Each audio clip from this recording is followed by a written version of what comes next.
What a fool, homie. Good morning and welcome to the autopsy of her healing, evolving resiliency. I am Iris Denise Owens, your host, and on the line with me is my beautiful sister and co-host. Good morning, honey bunny. Good morning, honey bunny. Good morning, everybody. How you doing today? I am doing well. You didn't say who you are. Oh, I'm Stephanie Deani Green. I forgot that. She needs no introduction. Neither do you. Not to mention, just say our names like this. Right. We are so excited to It's be gonna here be one with of you this those morning. conversations today. I can Yeah, today is tell. going to be one of those conversations because, as we always talk about, life is about evolving. Life is about, being able to change, to make, adjustments in your life, to do those necessary um, self evaluations or evaluations of situations or other people in your life, and then to be able to make the decision that something has to change. And normally the change has to start with oneself before you can even move forward. And so Exactly. we're we're we were talking about a few things today, and we really have some great stuff coming up for you all because, of course, the deeper we get into this, the more amazing it becomes. You know what? I have to say, Steph, today What? is our 30th episode.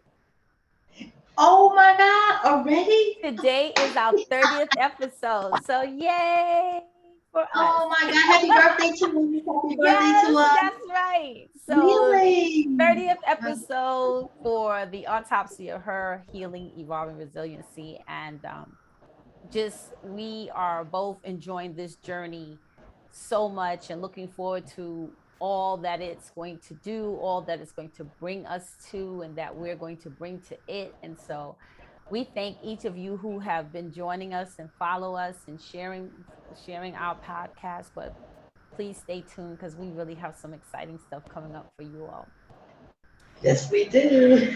So we're going to go ahead and jump in today. And so one of the things we're going to focus on is, and I don't even know that we gave it a title today, but I'm gonna give it, for lack of giving it a title, but I think we're gonna stick with why dot dot dot Mm, why yeah, yeah. Why? why do we at times make the decisions that we make? Why do we continue on paths that we have experienced or seen that this path is not going in the direction in which we wanted or we intended to go on? And then why is it that even when we are on some paths and a major collision happens, why is it that we continue on the path? And a lot of times the path is, it's like riding in a car, right? You have passengers in your car on this path. When do we realize that sometimes, especially if it's our car, because we are our own car, that we need to stop the car, or even in the process of the car being in a crash, we need to leave some passengers on the roadside, Mm, right mm, after the crash, right? mm, Especially if it has, if it's crashed and burned, you need to leave it, right? You need to leave it. Not, you don't need to go to the hospital to visit it. You don't need to mm, follow the ambulance to find out what nope. happened. You just need to be like, "Whoo, thank you that I walked away Hey, unscathed. from the right." Now you may be smoking. I'm telling you right now, because if you were in any if you've ever been in an accident, you know that it is a blessing. Like literally, to me, I've been in accidents that were near death experiences, and so when you are able to look down at your hands or your feet, and you don't see blood, or you can still move it, and you're speaking and you can hear, and it is a blessing. So This is why I'm saying after a crash, if you can walk away from a crash, you have to look at the blessing of being able to walk away. The same thing is when we are involved with people in our life. And so we're going to talk about why. And how we got here was I'm a big, I'm very, I was a psych major in college. And I'm always amazed at how we as human beings, how we operate, what makes us do the things that we do, like how today I could be talking to you and tomorrow I could possibly be somewhere else because I have done something so out of character. But I heard someone say yesterday, when we do things, is it really out of character? Because we did it. So that means somewhere inside of us, that act that we took, that decision that we made, it lived in us. It may have been dormant, Definitely. right? Well, you know what it is? Go ahead. What it is, we're multifaceted. That's why I say that we're like diamonds. You know what I mean? With all those different cuts on us. Right. Now that may be a small, facet on that on your diamond, but it's still there. We all encapsulate all those different emotions. It just takes a situation for it to release itself. Correct. You know what I mean? It's like when it's like you see it all the time with mothers. And I notice people that that you appear, because people are always trying to size people up. Correct. I can do this, I can say this to this person, they're not going to do anything. And perhaps, and I know people like this, they probably wouldn't do anything. Let that same person have a baby. And you do that, you'll see a whole other type of person. Okay. Absolutely. Because it's all in us. It just takes something to come out. That's just like if you were a person that, whatever your situation was growing up, you was the one beating everybody's behind on the street. You didn't even come talk. Don't come mess with her. And then when she finally gets herself together and say, I don't have to be that person. And I know people like that too. They say, I'm trying to keep this monkey in a cage, but it's still there. You want to bring it out of me? You know what I'm saying? Don't get it twisted, because she can always show back up. Exactly.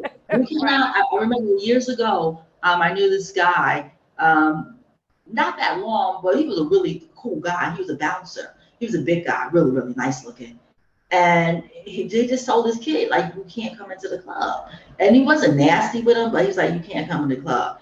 Little skinny, scrawny guy. Went home, came back with his gun and killed him. Yeah.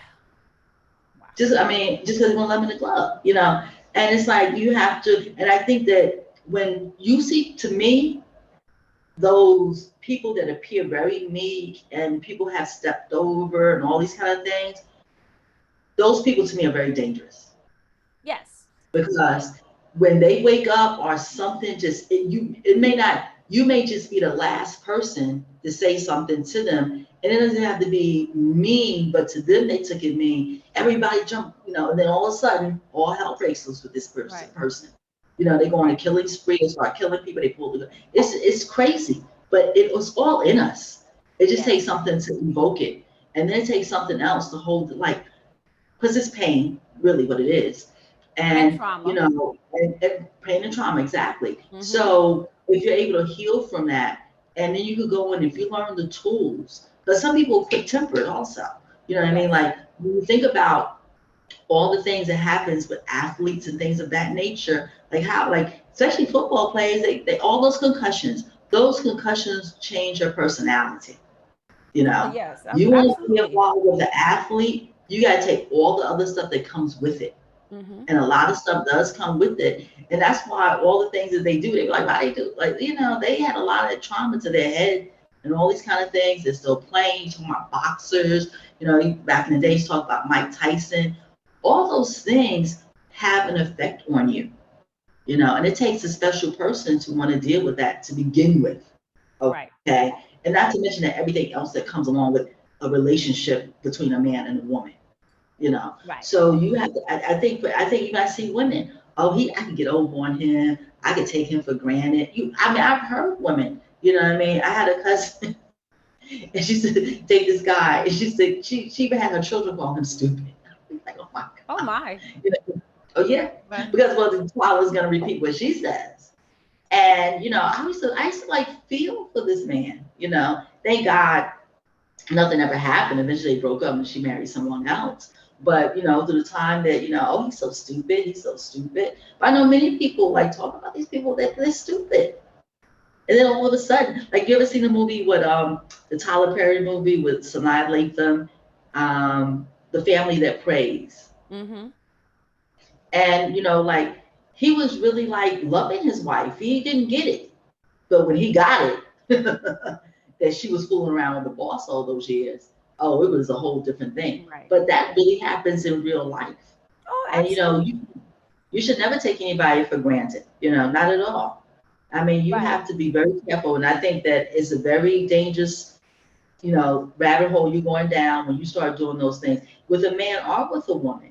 I think I told you before years ago that my father's friend, his friend, my father's friend's friend, and he was like and I don't, from what I was, the guy was just dating. You know what I mean? He liked the lady liked him more. Because kind of a lot of situations we're trying to hold on for dear life, they're trying to run out the door. And when she said, well, just come by so we could talk, we could just end this, whatever. He goes by and, she had like, let's have some shots. And he had his shot and she had put fine shaving glass in his shot. Mm. And she killed him. Wow. Yeah. I mean, So under like, so right there again, why? And exactly. so Well, because, where I was coming from today was also like like I said, I watch, I'm a psych major, so I'm always really, my mind has always been focused on what makes people do the things that, that we do. Like what makes us continue going down a dark road that we can't see. And it's not faith. but let me tell you something. Because I'm sorry. You know what I'm saying? A lot of things though too, the lies. The lies and especially when you're talking about relationships, it's the lies and the prime example. Okay, it could be a girl or a guy. It's mostly men that kind of do this. Oh, I don't want to give a title to our relationship, right? Mm-hmm. But you're doing everything as if you're in a relationship, okay? And then all of a sudden maybe the guy disappears.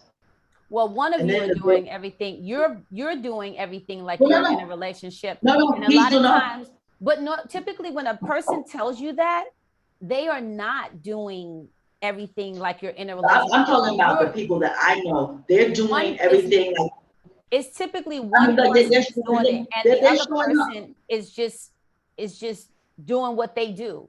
They're not, because when someone tells you that, you have to hear what they're saying. And that But at again, the same it time, most goes people, back I to mean, the they why. do, But it goes but back to they the why that we it don't. does. But let me tell you, I mean, I'm just saying what I personally have seen, like just personally. Now, I'm saying this person is doing.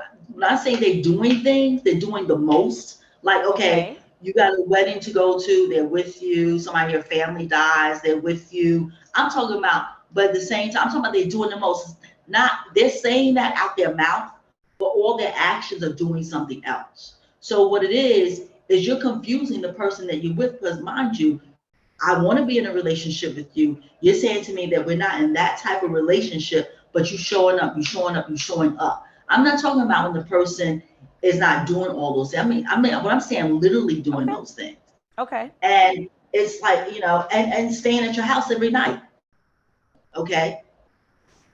But you're not in a relationship, and all of a sudden, when whatever else gets your attention, then oh, we're not in a relationship. But now for a year, we've been like, seem like we're in this relationship. Oh, but I told you from the beginning we weren't in a relationship. But everything you're doing, and I've seen a lot of that. Okay. So, but that's what I mean. Again, it goes back to the why. So if a person tells you in the beginning, right, even though they were doing all the things that they like it was, some people And we all are, to some degree. We're able to be a chameleon. We're able to adjust to a situation because at that moment in time, that person, that relationship fits what we need at the moment, right? But if a person tells you up front, see, here's what we do. We hear a person say something, but then if they're acting differently than that, because it's what we want, we ignore it. Exactly. Because when people what is the old saying? When somebody shows you who they are, believe it. Believe them. It's Exactly. the same if I tell you, if I say to you, Steph, I can be the nicest person, and most times I am. But one day I could literally just flip on you and be the meanest person you ever met in your life. You probably won't believe me.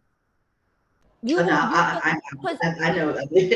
yeah, because what you're gonna focus on, and what we focus on as humans, is what they said that is acceptable to me.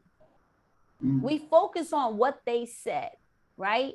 And so my why today was I've this week alone, I heard an interview by an author named Angelina Taylor. She wrote this book called I Dated the Devil and His Brother.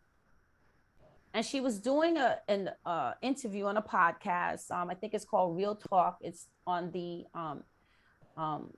HBCU channel on Sirius XM. And the interviewer was asking her, she's currently 48. And so also, if anyone knows Angelina Taylor, let her know. We'd love to have her on our podcast. Absolutely.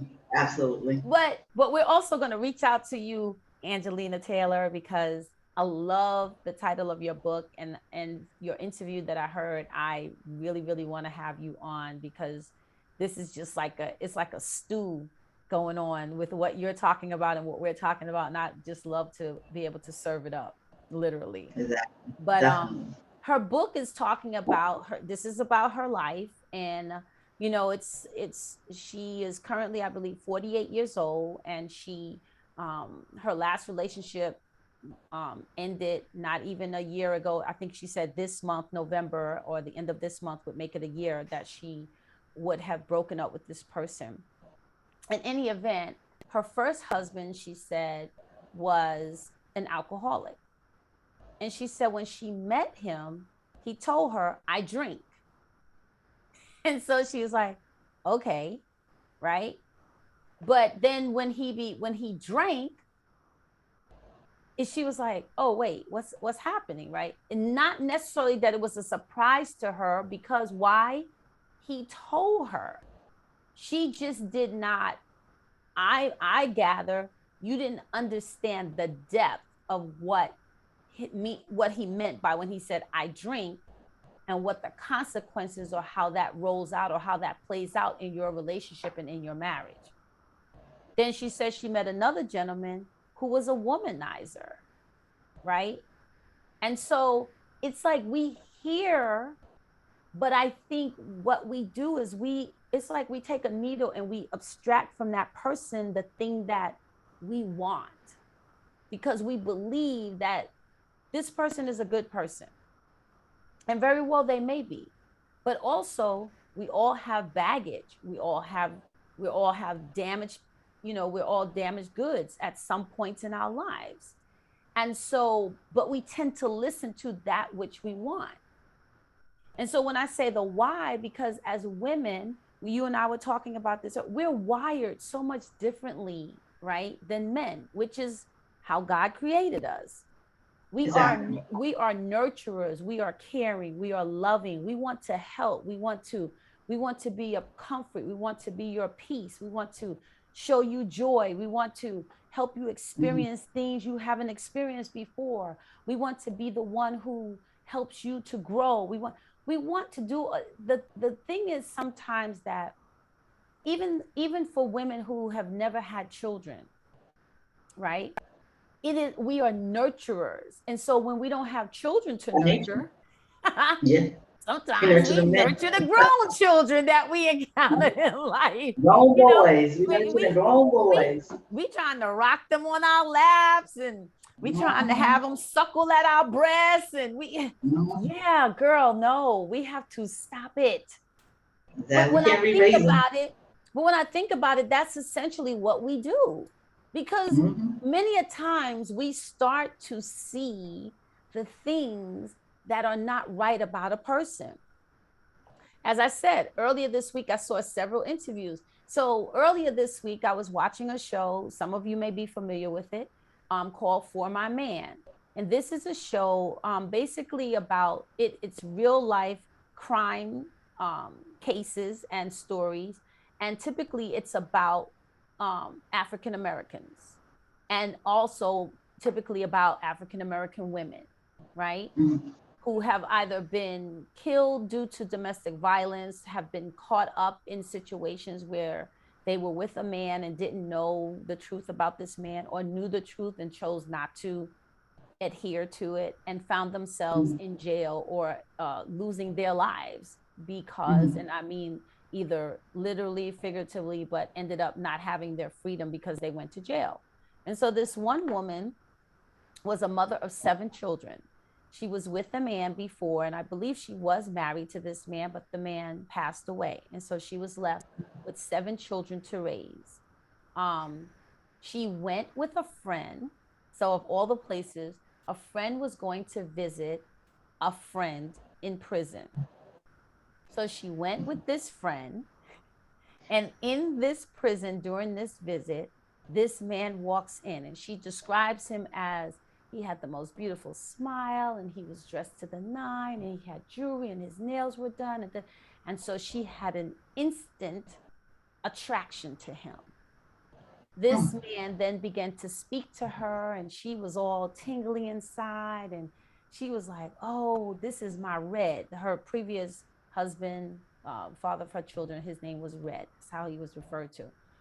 And so she decided she was going to leave and not wait on the friend to go back with who she came with. And at that point, this man says, "Hey, I'll give you a ride." She's like, "Ting." He's like, Yep. "Ting." Yeah. So Ding, ding, now, ding, ding, ding. right. So now so what? Getting on the highway. You in his car, y'all driving and talking, and oh my God, life is so beautiful. And oh my God, I have met him. This is him. He is the it, right? Okay. Their relationship moves pretty quickly. He finds her, he gets her a place to live, and he doesn't live there all the time, but he is there. But long story short, finds out this man has a whole nother family, another woman that he has been with him for years, and 3 children. Okay. When she finds out about this, she goes to the woman's house, and the woman pretty much tells her, like, "Yeah, you knew. I've been here." Right. So she approaches him about it, and he tells her, "Yeah, so because she's like, I need you to cut this out. You need to stop." And he pretty much tells her, "No, so that's not going to happen. And also, what's not going to happen is that you're not leaving either. So what you need to do is get on the phone, you and her, however you need to do it, work it out, figure it out." And she does it. So she makes a deal with this other woman about how they're going to share him, and there will be no drama and no trouble. Okay, so that's the first, for me, that's the first why, right? People are telling her, even people in his crew, telling him, this guy is not faithful. This guy got a lot of stuff. This guy does a lot of stuff. And she's just like, la la la la la la la la. I don't want to hear it, because I don't. That's not who I'm. That's not him. I don't believe it. In the midst of their relationship, she finds out that this man is the head of a major gang who he's not. We're talking killing people, prostitution, drugs, you name it, he's doing it, right? She shoots a woman over him. She doesn't kill the woman, but she shoots a woman several times over him because he rolled up with this woman in the car in front of the house that they live in. And she felt like, oh, how disrespectful is this? So she doesn't shoot him. She shoots the woman. Okay. The woman goes to the hospital. She doesn't talk. So, that kind of, everybody gonna keep their mouth shut. Snitches get stitches. Stitches. So nobody's saying anything, right? And of course, this one has already been shot. So she's obviously not going to open her mouth again. But as time goes on, her brother, she had lost her brother to a drug deal gone bad some years ago. She finds out that this man that she is living with her children, who she is sleeping next to every night, who has already, put hands on her and shown his, kind of shown himself, you're sharing him with another woman. She then finds out this man is the man who shot and killed her brother. She still does not leave. She does not leave. We go on, and it turns out the FBI, of course, FBI, when you got drugs, killing, and murder and prostitution, you are on the radar. So yes, you are. They finally pick him up, and he puts all of his folks on blast, including her. Oh, he's a snitch for real, for real. Yes, he names her as the, what do they always do? She was really the leader of everything. I worked for her. That's how he did her. So under the RICO law, she goes to prison. Right? He gets life, and she goes to prison. They give her a deal, and she spends, I think she ended up spending 20-something years, or no, maybe it was less than that. One day was too long. Wow. Yeah, well, this is true. But she ended up getting out. She, her children are all grown. She's doing very well. But I say all that to say, and I know probably you all are going, what? But I'm saying all that to say is because why? Why did she continue? And she said these are her words out of her own mouth. She said, I always needed a man to validate who I was and who I am. I never thought I could even make it without a man. Remember, this woman was 32 years old with 7 children. And the person who had taken care of her all these years was gone. He died. So she was literally looking for the next good thing. She was looking for someone, right? So again, let's step back right there. Why is it so important that we learn how to take care of ourselves? I'm not saying that we get to the point of, I don't need a man. That is not what I'm saying. So I want you all to not quote me as saying that. I'm saying it is important for every individual, male or female, every child, every boy, every little girl, to learn that it is important to take care of oneself so that you are not reliant upon another human being who could lead you to the road of hell or the road of death, whichever, or to the point that you're still living, but you're living in hell and you wish you could just die. But the thing is, which is, I mean, I'm sure both of us, I know women that, make 6 figures that met their significant others in jail, while they were in jail. Yes. And decided to have conjugal visits and have babies. Yes, ma'am. With them. So the thing is, it's not even about, I mean, it's all of those things, but I think about the women that they got the man they taking care of because they make more money than the man, but they can't be without him too. But why? Oh, because I mean, well, really what it comes down to is that you have low self-esteem and you don't love yourself. That's what it really comes down to. That you don't know how to love yourself. But it's probably it's generational. It's definitely generational. It's what you saw, it's what you experienced. And if you choose not to do the work on yourself, then that's what you will continue to attract. You have to You have to build. It's like when you change, things around you change. Right. So until you decide to make that change and you get tired, sick and tired of being sick and tired of going in and out of these relationships, until you decide to make that difference, it's going to continue to happen. But what Right. happens, people get so used to the routine, they don't even understand the drama. Right. Like they do understand it, but they get used to it. They get comfortable. They need the drama. They need the Right. drama in the relationships. They need to go fight the other woman. You know what I mean? Like, Right. hey, I'm the chick that when my man, you got somebody else, and I find I'm out because you can have him.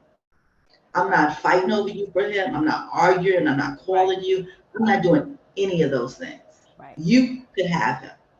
I I had a remember family member. years ago, I remember years ago when I, even as a child, and then I remember listening to that song. You remember the Betty Wright song where she said, Yep. Uh-huh. "Hey I pay Shirley, his car note, and I Shirley, buy this his is clothes. Betty, and I just Yep. want you to know that the man you're with, the bed he sleeps I in, pay I his car pay note. for. I pay his car note. I buy his I remember clothes, that song. every piece of food he eats." And I thought to myself, well, hell, How stupid are Shirley, you? please take him. I'm Exactly. like, I'm trying to figure out, Betty, you should be calling Shirley and be like, thank you for taking him. I know that's Because right. obviously I didn't have the strength to get rid of him. And Mm-hmm. somebody else has taken him. Now, here's what I'm saying. Don't get me wrong. I'm not trying to say that I want him to go away so he could do that to somebody else. But I'm saying if I didn't have the strength enough to get rid of him, I'm going to be thankful that somebody else came and interrupted that journey because obviously I couldn't see it. And I go back again. Why? Why? That is where we are. Something within us is not connecting with something within us. We feel or Well, we probably you're not believe that connecting because we don't but we deserve don't have it better, in us. we don't know better, we don't Mm-hmm. deserve it, and if this is the best I'm gonna get, or we believe this is the best I'm gonna get, right? We were talking before we got on today, talking about how, how women being the piece, the side piece, the extra piece, whatever piece you are. But why would I want to be the piece when I want whole? But you know why I'm That's right. okay with being the piece? Because I'm not whole. Exactly. And so I'm willing to take pieces from other people who are willing to take pieces of me because I don't know what it feels like to be whole, to be with another whole person, and to be in a whole relationship. Well, and not to mention when you're the side piece, the half piece, the quarter piece, whatever piece you are, we do each other dirty. And until we stop doing each other dirty, because if we stop doing each other dirty, those grown boys couldn't do us dirty. Right. Because for some reason, a woman takes pride. Oh, I took her man. And I'm like, wow, that's how you got him, is how you're going to lose him. Right. But we Or need to, or we you're gonna need to, catch all the hell for all that you think you got, right? You it's, don't you oh, don't you don't absolutely. you You know don't what I know the mean? hell. You don't know the hell that No. another woman has gone through or is going through with this person. And now that you've taken this on, you just another peg on the ladder of where he's going to smack down, tear down, beat down, curse out, put out, treat dirty, cheat on, whatever it is Let me coming. tell you, my girlfriend got with this guy. He was still in a relationship because he's the type of man that he don't get with the next chick until he don't leave the first chick till he He got the makes next sure chick. he's training the replacement. Exactly, exactly. And he has a pattern. And Yes. when the lady found out about the other girl, she said, "Yeah, you think you got something special." She said, "But you're gonna find out for yourself. That he's not all that he think that he says he is." Which to Mm-hmm. me, you should already know that because you knew that he had her. Are we Mm-hmm. on our way out? See, the reality is, even with a woman, if they on their way out, you need to make sure they out before you decide to get with them. Let them Right. finish up and clean up their Right. mess before you start Right. to jump in there. Right. So long story short, she gets involved with him, and does he do the same thing to her? Absolutely. Absolutely. Is she loyal? Is she that person? No, she isn't. Neither was the chick he was with. But she was like, hey, I was all in, and I could see how he was doing, and she started having an affair with her tennis instructor.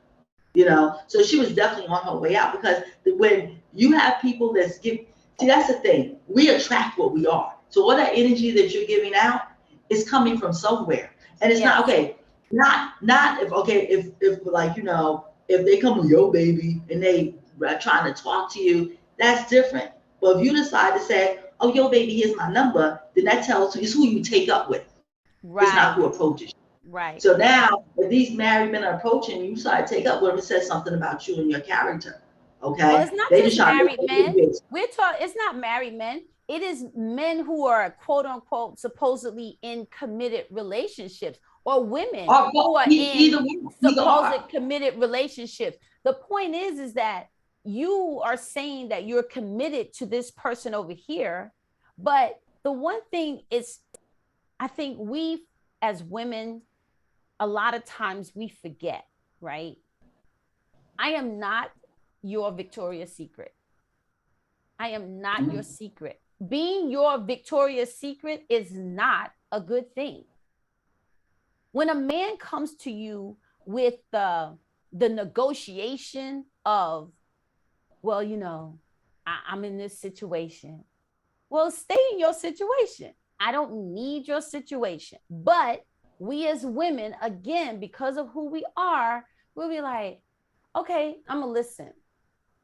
Why are we listening? Because you have nothing to do with that.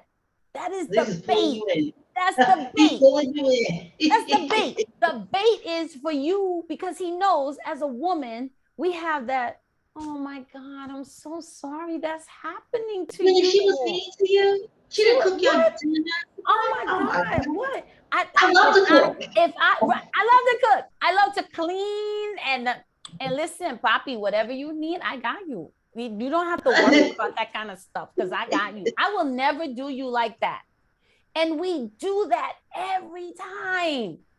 And we see, and the men see that. They're like, oh, hook, line, and sinker, baby. That's why what you were saying in the beginning about the man who comes along and he's doing all these things. Yeah, that's all. If that's your DNA, if that's how you're made, because for them, there'll be a lot of men who say, I never, I don't hurt anybody. I tell them straight up. And men say, listen, I told her before we got involved, I got other folks. She made the decision to come on in, and he's absolutely right. But listen, the thing with that game, and I've seen it many times, and I know many people that are in it and have been in it. That and it, first of all, it's a mental game that they play, because what you're saying, you're talking out two sides of your mouth. Let's be Right. clear, because Right. you are trying to reel this person in to Correct. be all about you, because you're pretending like you're all about them and Mary and Sue too. Right. And she don't see it because however her schedule is, for some reason you're still always there.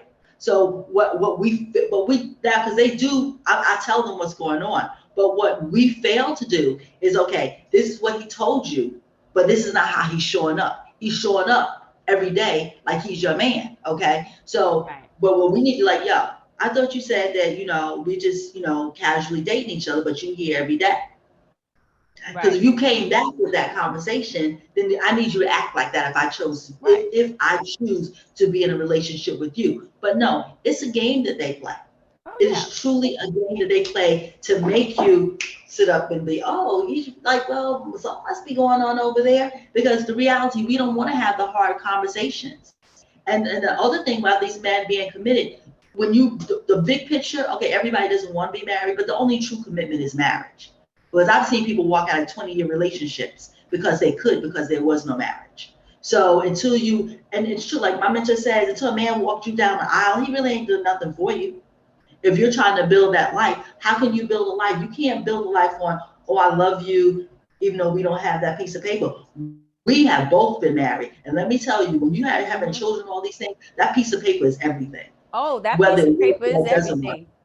You Right. know what I mean? And I'm gonna tell you this. That piece of paper is everything when you talk about, oh, I want you to continue to help me raise these children. I want you to continue Yeah, to help me taking care of these children financially. How exactly. do we work this out? Yes, that piece of paper does. And I want to tell you something else.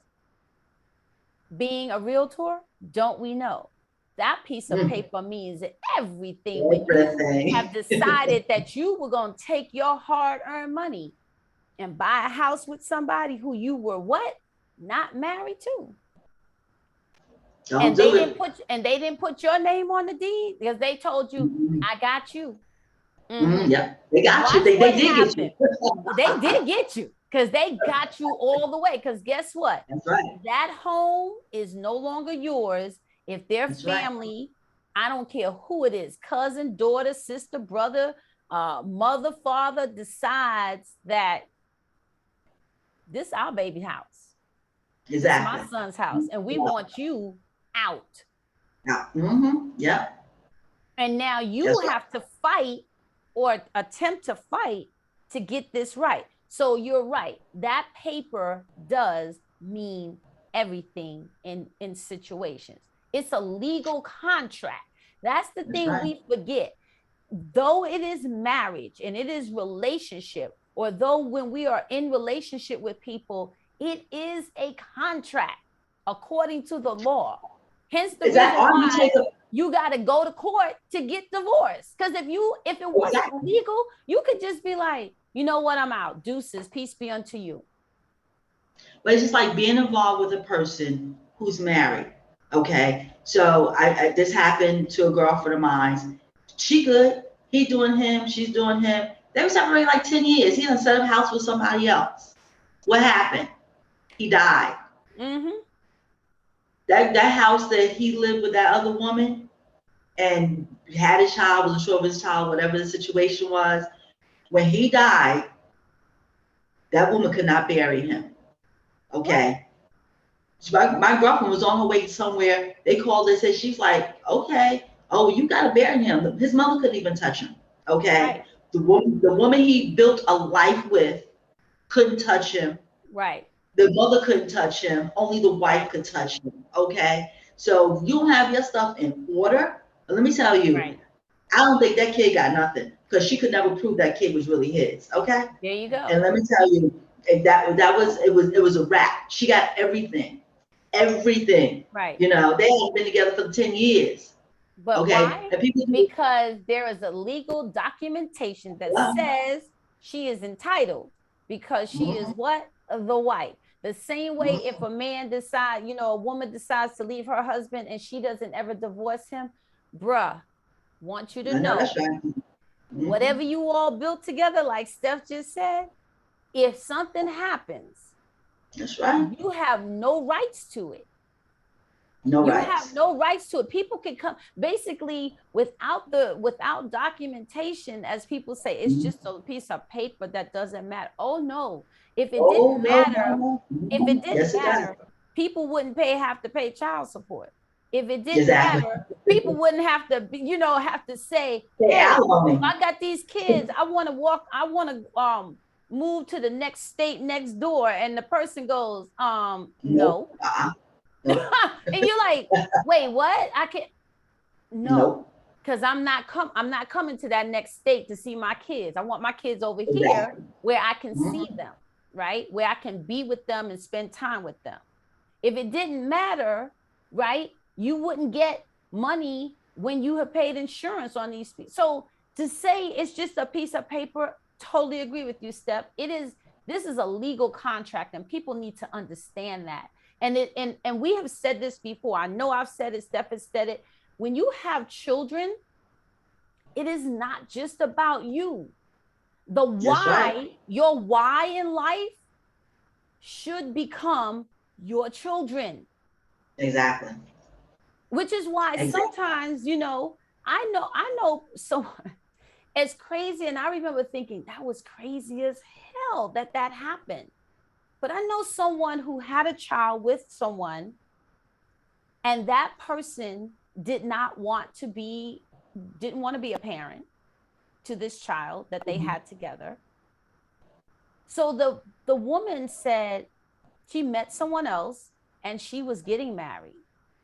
She asked the biological father, would you surrender your parental rights? They did. He did. Mm-hmm. Now, at the time that I heard that in the beginning, I went, what in the world? Like, no. But you know what? Now, when I now, being 56 years old and seeing all the children who are out here in this world who, one, don't either know their father, don't know where their father is, or don't know where their mother is, or have no clue, or the relationship that they have with the absent parent is so horrific. It's almost as if they don't have that parent, or the parents who are not being supportive, not taken care of financially, mentally, emotionally, loving their children and taking care of them. It would be better for you to say, I'm going to terminate my parental rights. Because you're not parenting. You're not parenting, you're not loving, you're not providing, you're not doing any of the things that are the responsibilities of someone who becomes a parent. And so, and not to mention, all these children are created under the guise of, oh, I love you, and it feels right, so good. I just met you 5 hours ago at the club or at the car wash, and here right. you are with yourself inside of me. Next thing I know, I'm pregnant. I don't even know your middle name. I don't know nothing about you, but I I'm don't know having your your last baby. name. I don't even know where you live. Exactly. Here I we don't go. even know Under the how guise, you got oh, it to that felt club. good. We live in the moment. It's just sex. It don't mean nothing. And it No, means everything it when that means baby comes. everything, especially It does. when It means it everything even before the produces baby a comes. But child. we gotta start being so shallow. And so where did we come to this point that sex is just sex? It's not. It's a Well, spiritual it's connection. always been that. It's always been that. Oh, I I know, mean, I know. even in the Bible, it's been that. Exactly. The question is, when do we start realizing the consequences, though, of behaving in that manner is very costly, right? Exactly. And it's Very not even, costly. and at this point in our lives, it's not even just about, okay, so I get pregnant. What No, I if you have get family members dealing with HIV. I what have if family you members that get a diabetes. It's disease real. that has no cure for? So now your life is still altered, right? And now the person who you were engaged with doesn't even care, doesn't even give a damn. So now you're again in a situation, and we have to ask ourselves, why? Why would I do that to myself? And so here again, if you Well, want, the family if curse you, is real. but yes, it is, but it's also, you have the ability though to change your narrative. And the problem is, Absolutely. most of us, Absolutely. we don't change our narrative, because you know But you have why? to want to change the narrative. We sit, because we stew in this. Well, my mama did it, my grandmama did it, my aunt did it, my uncle did it, my daddy did it. This is, you know what? Nobody Oh, gives a love hurt. damn. Nobody Yeah, gives but a only reason to damn. love don't hurt. No. Yep. You hear what I'm saying? Nobody gives a damn about who did it. Mm-hmm. Only you need to be the person. You have to give a damn about who did it and how you're not going to do it the same way. But they are like crabs. But they are like crabs in the barrel. I have witnessed it up close and personal, and so have you. Because when you decide that I'm gonna break out of this mold and I'm gonna do something Yes. totally different with my life, Right. oh, thank you. Well, now you think you white, which I don't know, because the white people go through the same thing. Let's be clear. Right. Everybody goes It through is the same skin thing. color, But that's the social terminology they want to economic use. status, and your address does not exclude you from life's drama. Please Exactly. understand that. And I want you it's a to lot of understand. toxicity going on there. And I have met people who are of other races, and when they tell me the stuff that has happened in their families and their lives, I go, damn, like that happened to your family. yeah, And see, Korean and man, I we have a Korean girlfriend tell me her husband choked up, picked up by the neck. She 8 months pregnant. Okay. Like, please, let me tell you. But the thing is, you still have to forge ahead. You have to, you have when to. you decide that you want to make that change, you have to put yourself around like minded people. Absolutely. Because if you want to stay, you want to try to change and stay amongst all those people that are doing all the crazy stuff. It doesn't work. Right. And then they're going to make you feel the ways because you're trying to do something better for yourself. Yep. You know, and it's hard. I never forget right before Remy Ma went to jail, and she was, I think she was on the Wendy Williams show, and she was saying that she was like, yeah, she was changing her whole life. She said, just because, you shouldn't be having babies, all these different people, and doing this and doing that, and, well, she shouldn't have went to jail in the first place, but anyway, but she came out. Now she has a great life. She has a great husband that waited for her, and she was able to build this whole new life for herself. Right. But she saw, but a lot of people, when you live in certain areas and certain places with that type of mentality, how many babies can I have, more money I get from the government, all this kind of stuff. If you do not move away from that, that's what you will be lumped into. But you should want to do better. Right. Because I have plenty of family members I want people to also understand, be clear about the fact that being on public assistance, being on welfare, if you need to, you need to. If you need it, you need it, right? That's not what we're talking about. We are talking about we're talking about the mentality of the human beings when we settle for less because it's all we have ever seen, and we refuse to break open that dark cloud and peek our head out on the other side to say, wait a minute, I don't know what's out there, but there's got to be something better than this right here. And trust me, I want you to understand that doesn't just happen to people who have no money or have no resources. Exactly. No, not at all. That happens to every life. I don't care how much money you have or how much money you don't have. Or where you live. I tell people that I could have $100 and you could have $1 million. If I lose my $100 and you lose your $1 million, please understand the devastation is just the same. Absolutely. Because loss is loss. And if you don't have any hope, if you don't have any faith, if you have no vision, if you have nothing in life to look forward to, that's what's devastating. Exactly. It's a mindset. Poverty is not just a place. Poverty is a mindset. Exactly. I was having a conversation with my mom the other day. I just want to piggyback on this real quick. I just want to say this real quick about, and like Iris is saying, it's not where you are that it's your mindset. But when I was saying about the babies and stuff, like in the beautiful, suburbs of Bergen County, which is like beautiful. I know this young man, I was like grown, he got this girl pregnant. Like the guy said, oh, can you go talk to my niece?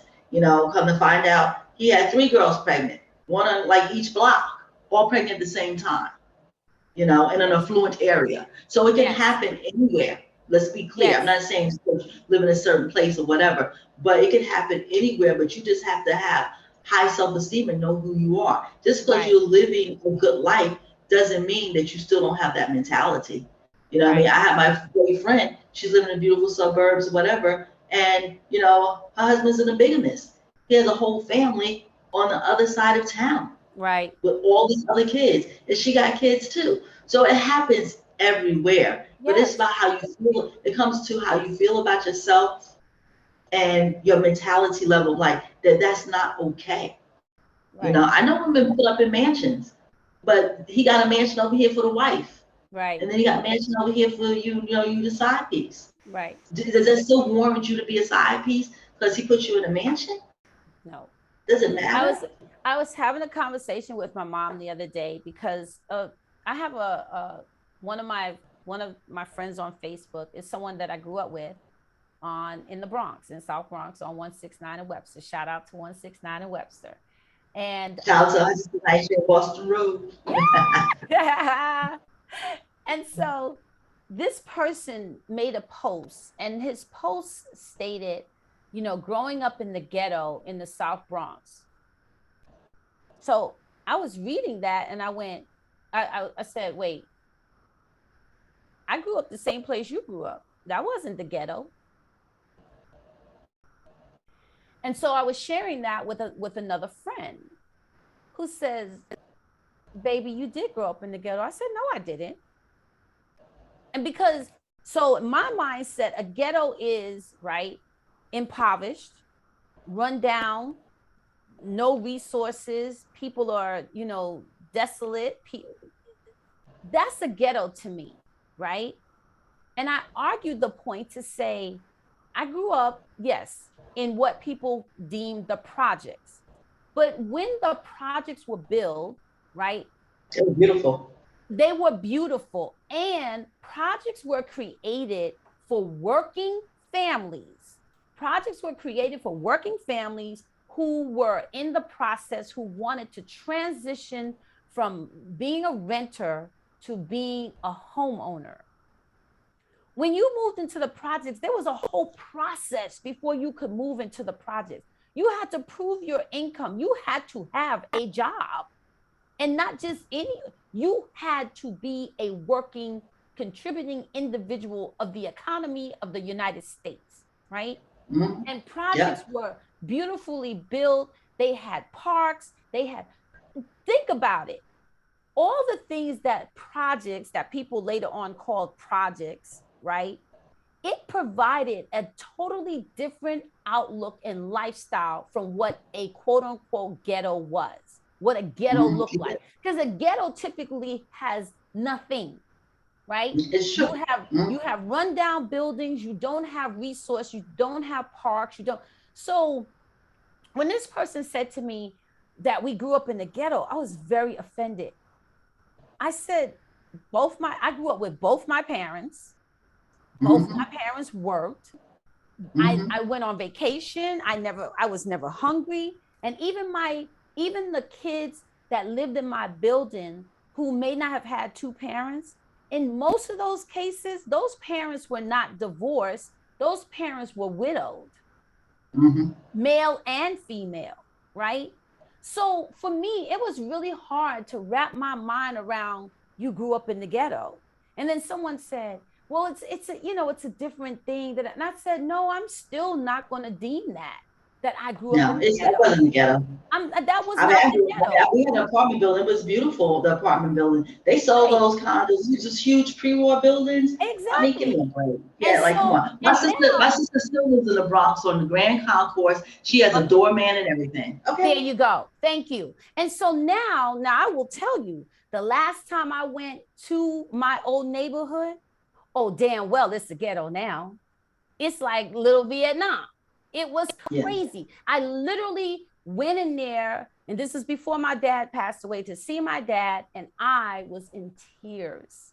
I was in tears, like literally looking around going, this is not the place I grew up. I was hurt. I was devastated because it was kind of like, what happened? But I know what happened, because over the years, between crack and every other drug that came out, and people just making decisions, and some places making excuses about why they never decided to do anything more with their life, right? Now, don't get me wrong. I am not excluding the fact that there are real issues in our country that affect Black and brown people totally differently than it affects other cultures of people. So I'm not being like, I don't understand. I clearly understand. I am a Black female every day, whether I'm asleep, walking, talking, eating, and even when I'm dead, I'm gonna always be Black. So be clear about that. I am not, I am in no way disillusioned about what it means to be Black in the United States of America.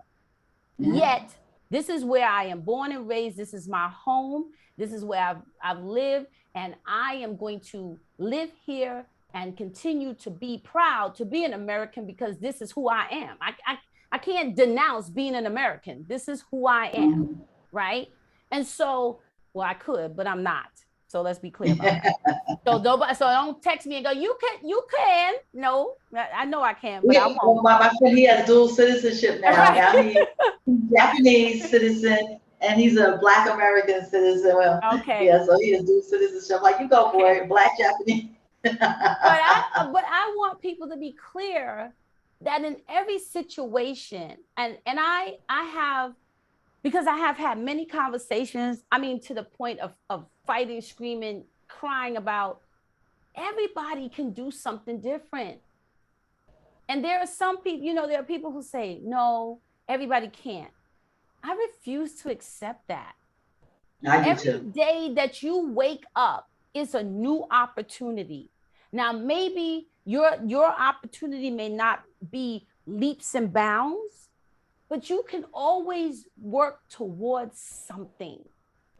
And what happens is that our why becomes not even asking anymore. We stop asking why, right? When I do crazy stuff, I say to myself, I look at myself in the mirror and I go, why? Why the hell did you do that?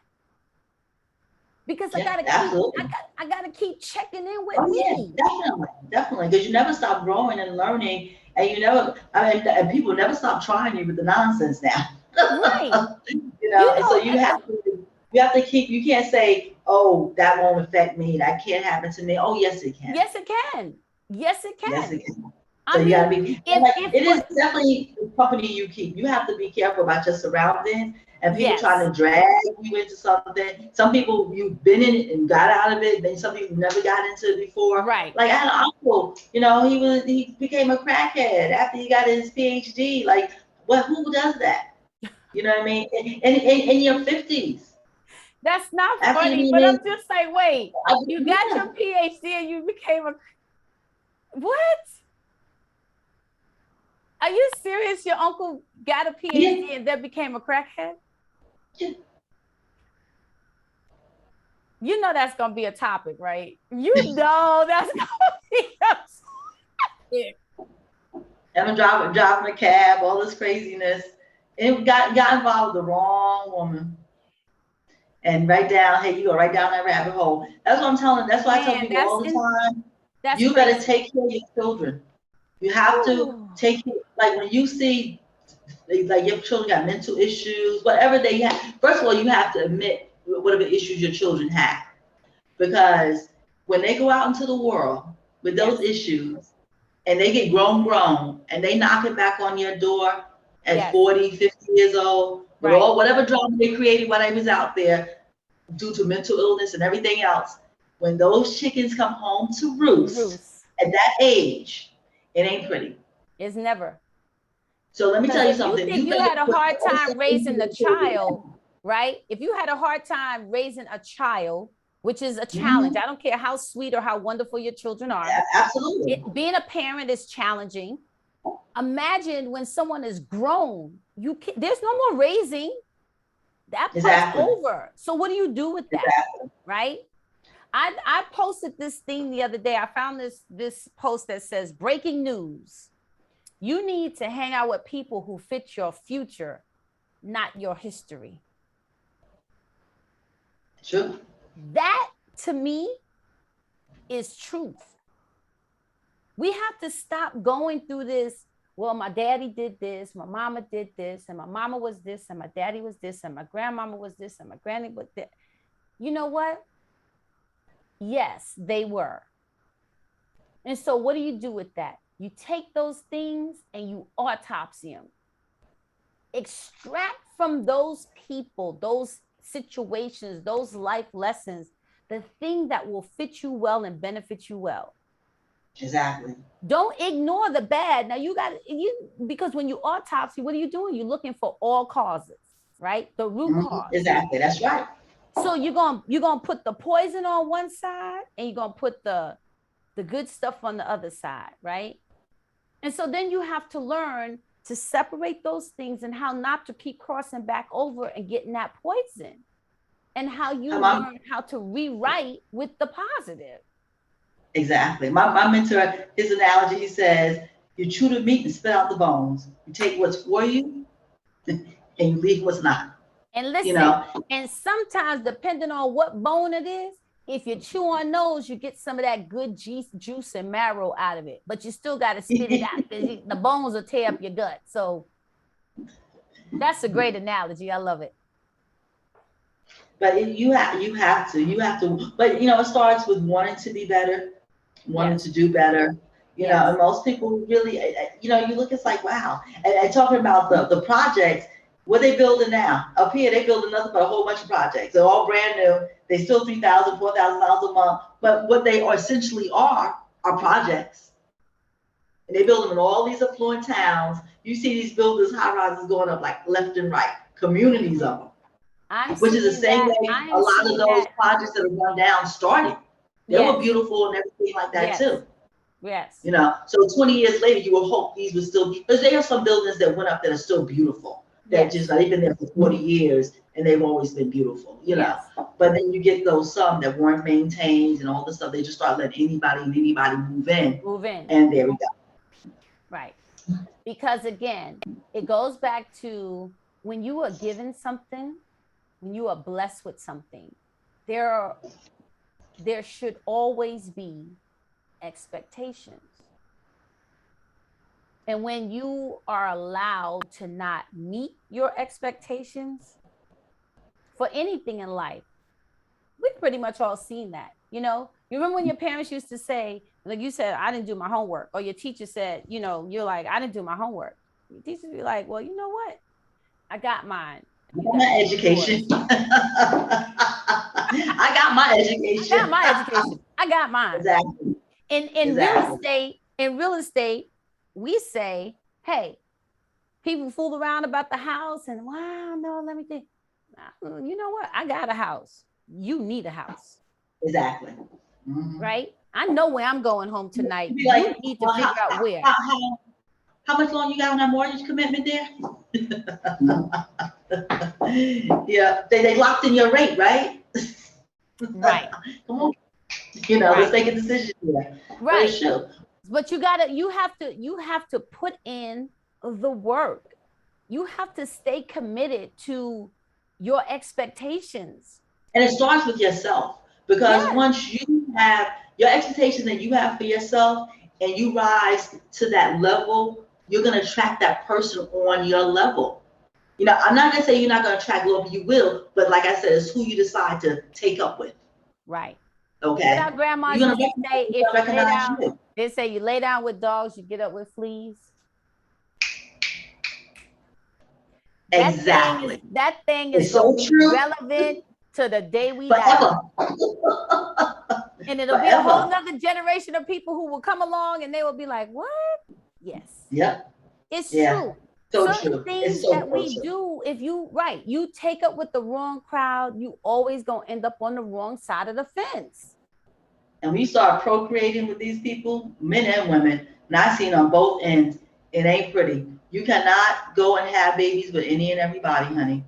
Because, honey, you will be like, you think this is a good woman? You giving her money for the child support? She out there buying her Christian Louboutins, and your children walking around here with holes in their sneakers. Right. And your children are being left at home by themselves. So always know, we're not just talking about women. We're talking about people in general. Because look, dudes, guys, bros, we know y'all get the raw end a lot of times. Yes, they do. A lot of times, right? A lot of times. A lot of times they get the raw end because what they looking for ain't real. They looking for Miss Perfect. Okay, now she got the weed down her butt and she got the big butt and she got this and whatever. Next thing you know, you up in that mug so quick and she got a pin in that. Yeah, I use protection, but she got a little pin in there. She was able to figure it out. Next thing you know, because they really doing it to the ballers. Okay, next thing you know, girlfriend with babies. You're like, oh man, and you got to pay her $17,000 a month for one child. Okay, I just feel like children, right? They are yours forever. Yes, they are. In life and in death, they are yours forever. And I do remember, I've said this before. My aunt said to me when I moved to Atlanta and I was 23 years old and I was enjoying being in Atlanta because I was in the Black Mecca. There was so many beautiful Black men here that I had never seen so many Black men in one place at one time that you could just go through and be like, I like that one. I like that one. No, not that one. Yeah, that one over there. It was like going to a car lot, right? And you were like, I'm gonna test drive every car on this lot. I'm gonna try to test drive every car on this lot because they just all look so great. Right? You gotta realize you cannot. You can only drive one car at a time. Hello. I've never seen nobody drive more than one car at a time. Serious. Think about it. Have you ever seen anybody on the highway driving more than one car at a time? No, only one car at a time. Nope. You can only drive one car at a time. You can drive different types of car, different type of vehicles. You can ride a motorcycle. It has two wheels. You can ride on a bike. It has two wheels. You can ride a unicycle. It has one wheel. You can ride a big old truck that can have 18 wheels, but you can only ride one at a time. And I remember my aunt saying, be careful. She didn't say it this way, but what I got from it, be careful who you riding. Because when you riding, right, what happens when a little car is produced from all this riding? Right? And she little car, little motorcycle, little bike. She was clear about you should never have sex with somebody you wouldn't want to have children with. Which is true. Let me tell you something. My aunt has said, so I'm not ready to have children. I don't want it, then you shouldn't be having sex. Right. Because how many people, come on, how many people have we met, right? And they go, I didn't plan that. I didn't plan for that. And sometimes that's people who are married. I saw this gentleman. Oh, yes, this absolutely. was probably 2-3 months ago. I was in a store, and this gentleman and this child came running out of the male bathroom, and I was coming out of the female bathroom. And the little boy, he was skipping, and he was, come on, daddy. He was like, when I say he was like up here, he was sweet, but he was, woo, come on, daddy. And daddy kept saying, and daddy says, yes, son, yes, yes, daddy's coming, son. Hold on, son. Yes. So as I got closer to them, I said, woo, boy, you got to have a lot of energy for that little one. He goes, yeah. He goes, this is my only child. He says, I was 52 when he was born.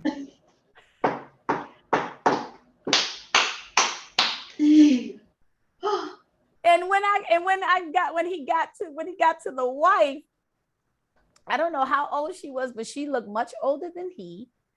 And he says, listen, you got to take this child. I need a minute. I can't.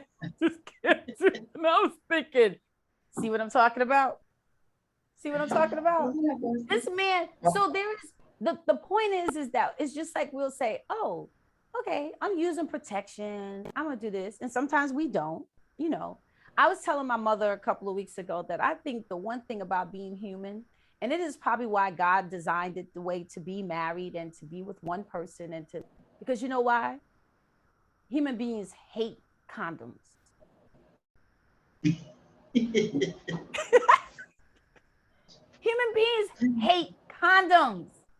Men and women hate condoms. Have you ever thought about that? It's unnatural. It is unnatural to wear condoms. But there's a reason why we have and should wear condoms. We understand. But even in marriage, because if you don't want no more children, I'm not about to put stuff in my body. Well, that's what I'm saying. But human beings do not like condoms. Think about it. Do you think about this? It is the one thing in life that men and women will buy, will have by the bedside, will carry around in a purse. And the moment hit, and they be like, oh, forget that. Forget it. We don't need it. I'm good. Think about it. Am I lying? You're not lying. Okay. You all are welcome for that bit of information today. You're welcome. Because Because it's the truth. Hence the reason why be careful with who you are lying down with. Because you lie down with somebody and you could potentially get up with another human being. We used to laugh. Because he You know, it's, cute, because yeah, he felt good. You felt his third member was so big. She had big breasts. She had a big butt. Oh my God, I gotta have me some of that. Yeah, okay, you have some of that, all right? Okay, here we go. And how my mother used to always say, when them babies come, you gotta take care of them. She said that was your pleasure, not theirs. right. And Okay. not to mention, when we were growing up, we used to tell people, and I still tell people this: you going away out of town, you're going on a trip. Da, da, da. We always say, two must go, two must come back. How many times did people go? Two went, and three or four came back. But exactly, yeah. But the other thing that people do, which is so sad, which I've seen a lot of, that like they do it on purpose. Yes. Yeah, I know my niece's And when boyfriend you've got her pregnant on manipulated, purpose. yes. When you've manipulated, and there's a why to that. Why? Why would you do that to another person?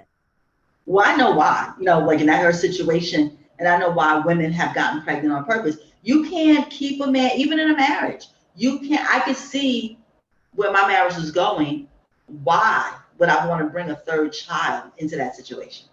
But it's not only women; men do it too now. Well, no, I just told you my niece's boyfriend got her pregnant on purpose because he Yes. saw her lose it and got her pregnant on purpose. I know many of men that got women pregnant on purpose. Yeah. Oh, and that's what the thing is, they don't want you like that, but they still want to keep you in their lives. Right. So They if I want the get you control. pregnant, you're always gonna have to deal with me no matter Right. what. The And control. that's how they do it.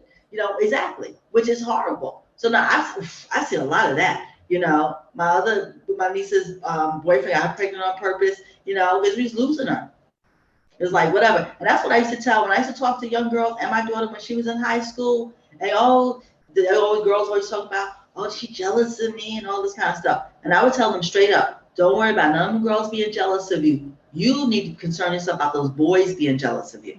You date these young boys in high school and they see you moving on, they want to give you a little gift to stop you from moving on. Okay. And they Right. do it. And I've even grown up, I've seen boys do it.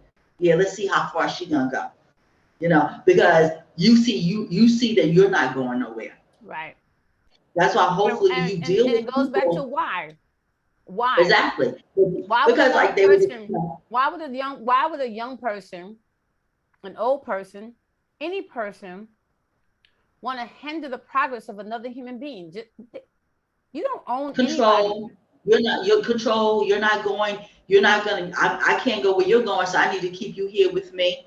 You Right. heard it's then this how it came kind of story. And I would tell them, they were like, I'm like, you worried? I said, because that girl being jealous of you can't stop you from going nowhere. That boy being jealous of you, even though he's your boyfriend, he can stop you going from going a lot of places. Okay. Absolutely.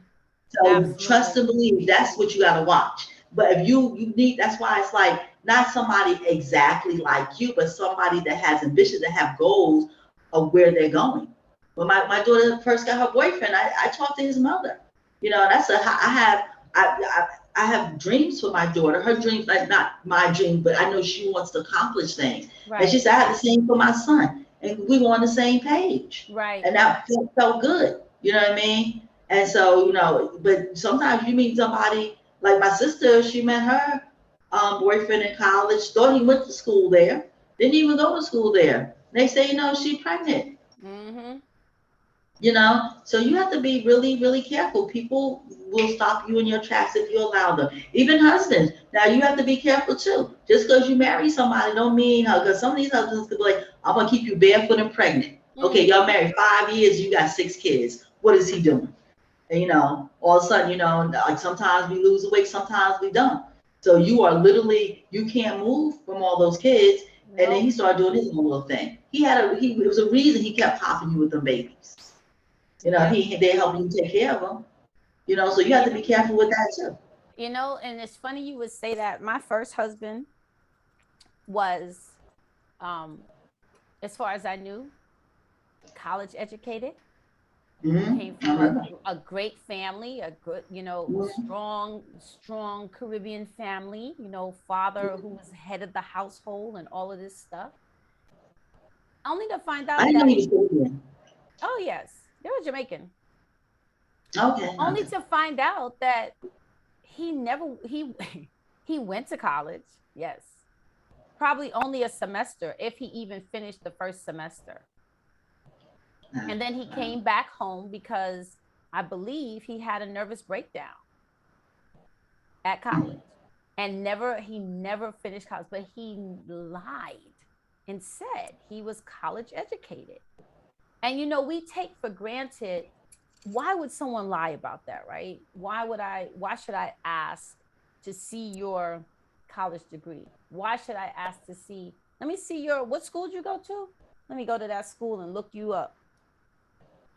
I know that sounds crazy, but sometimes you need to do a little investigative work, because we as women, which is something we need to stop doing, we will meet a person, and when we're interested in them and we're intrigued by them, so I like long walks in the park, and I like my bath ran at 10 o'clock with a glass of, Riesling on the side. And then I really love it when you come and then we're going to cuddle and he's going, check.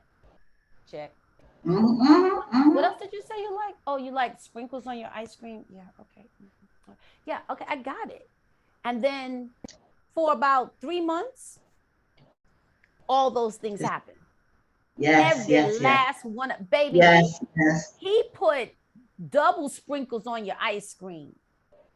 He bring it to you. If the ice cream is falling, he'll wipe it up or he licks it off, whatever it is.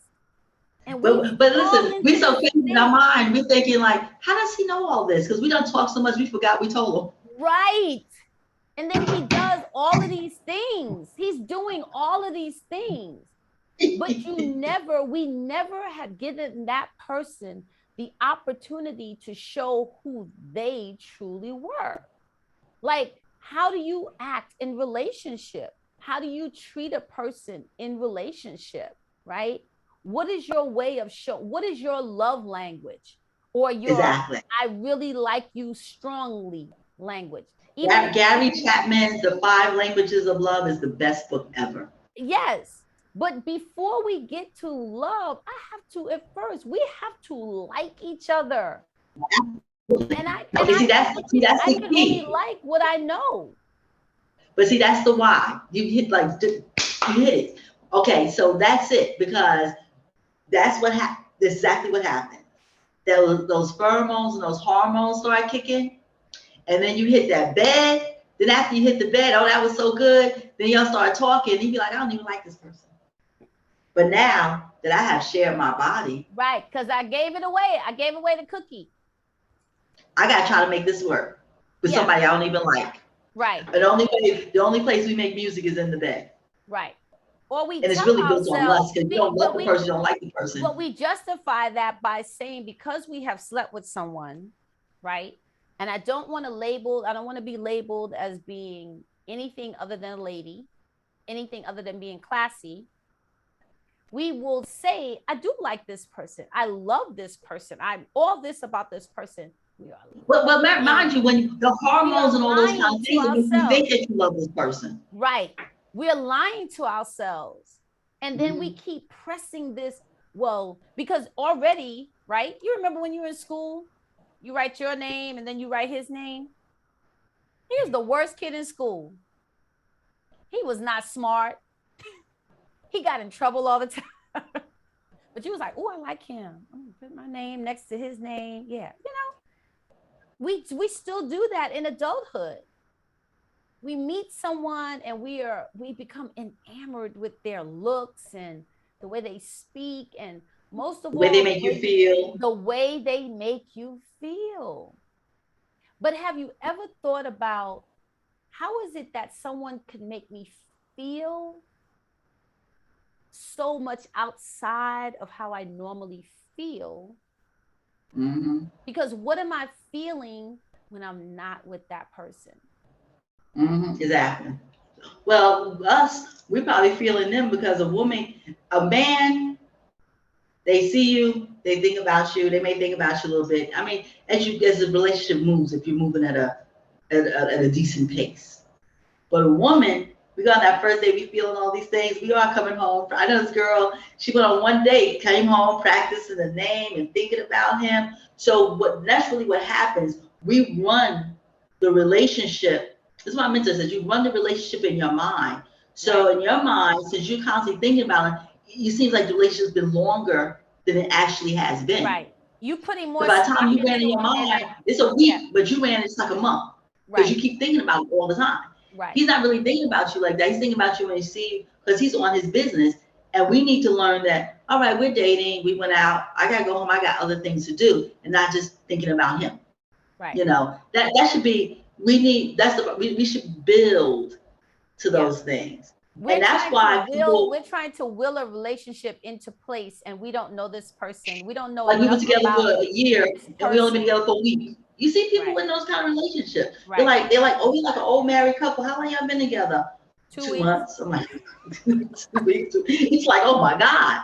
Yes. I mean, we need, that's why it's like people do all these things with these men and women, like she's your wife, like he's your husband, in a relationship, been together for like a month, don't even know each other. It Right. takes time. I mean, you can be, and because you're people married for 20 years, they still don't know everything it is about their mate. No. It takes time. So if that's why when people get married now, it's like, oh, once you get married, it's all over because you did so much in the relationship. You know, you're supposed to build to that. It's supposed to be like, and it should get better. You know, year one, you love each other. Year two, love each other a little bit more. You know, it grows. You should get to know each other more, know each other better. It's supposed to be like the relationship is supposed to be like fine wine.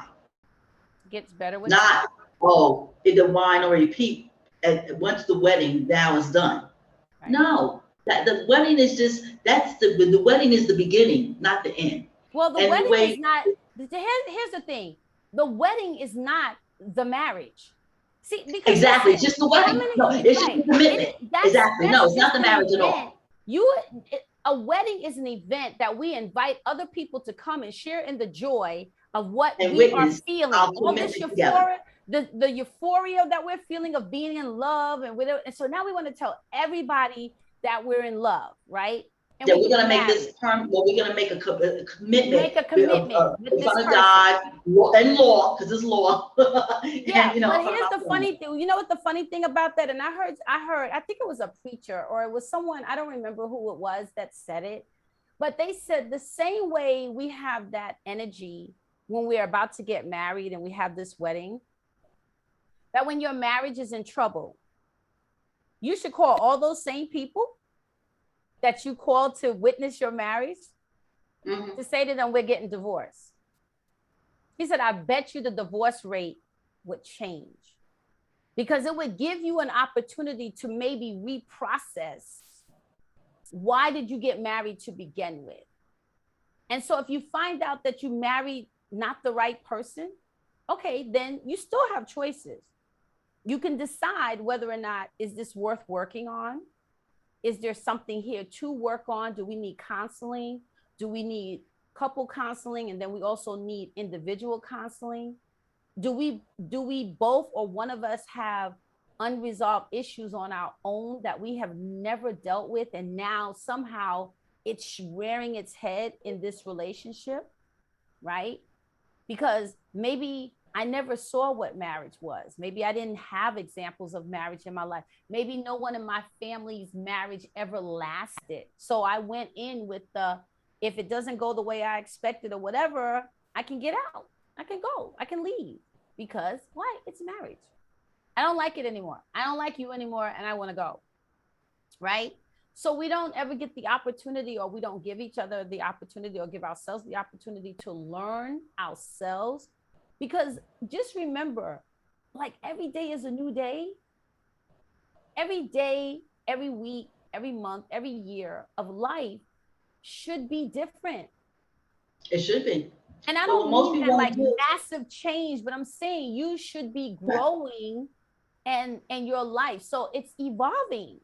But when you get stuck in that place, that's when all the lights go out. Well, I got a quote that I have that I made, and it says that you can't expect to put your marriage on autopilot and expect for it to work. You have to actually be a willing participant Yeah. in the marriage. But back to what you were saying about calling everybody, I did that. I called everybody and said that we were getting a divorce. I told everybody that would listen. And he said to me, "You tell everybody." I said, "Because it's the truth." Not to mention, I wanted no blowbacks. Well, Right. whatever was going on out there wasn't coming over here. Okay. Right. You know, Right. so but I knew that when I told them, I tried everything that I felt. So I was like, not like, oh, I should do this. Like, I was like, let's go for help. Let's go for counseling. Let's do this. Let's do this. None of those things that, my partner, my husband at the time, he didn't want to do, and I was like, hey, not a problem. Didn't really want the divorce, but didn't want to do anything. But you can't be living over here and I'm living over here. You doing you and I'm supposed to be doing me. And I can't not do that either. Right. That's That's that not thing you marriage. talk about. No, that's not marriage. You know what I That's mean? not So even a we're good going to be friendship. together or we're not going to be together. Right. So it's like the same thing. It's like even like, you want to have, because even in a marriage, you can have half of a marriage, half of a man. Why would I want to be in a half of a marriage when I could have a whole marriage, but I got to clean all that up. And it just like, I honestly say it's easier to get into it as it's harder to get out, Right. you know? So you have to do the work to get out. So, when you're getting back in there again, that, hey, you're either going to really be serious about it. And if you're not, then don't hop into it. Right. Because You can't, it's that's what truly not for the faint at heart. No way, oh, no, no, shape, or no, no, form. no. Like You that's know? the saying that Ossie Davis said, and I just remember it. And he said, he's married to Ruby D for like over 40 something years. Yes. And he said, marriage is not for cowards. Mm-hmm. And he said, because every day Ruby D would tell him, I'm leaving you. And he said, you can leave me, just take me with you when you But go. you. Exactly. That is exactly what he Like, said. yeah, take me with you where you go. Because you have to fight for the relationship that you want, and you have to keep other people out. Because let me tell you, that jealousy and that envy, it's horrible. And I can honestly tell you that it was a lot of jealousy and envy surrounding my marriage. And you get that right person that's in that person's ear, he feels something. They start like, it happened to a male friend of mine, same thing. His wife started hanging out with the wrong people. And they say, I could do better than you. Just give me some of them the real estate you got, you know. And she may got a little bit of real estate, can't really hold on to all that she got. And he's on to a better and happier marriage, doing a lot better than her. So, all that scheming and scamming that people do and people getting in your ear, my other friend, the same thing. All the time, oh, she get anything, you do better without him and all this kind of stuff. Yeah. And served the papers. He found the papers on the mantle, behind the mantle behind the fireplace. He saw the paper. He said, oh, this is what you want? Make sure it's what you want. So, Yeah. you don't be crazy, but people do all sorts of things. My sister-in-law, her and her husband in the same house, married. She went to the mailbox and saw he had sent her divorce papers. Didn't even tell him. Like say he was in the kitchen and she back in the kitchen. She's like, what's this? Well, I want a divorce. That's how she found out. Why? Why? See?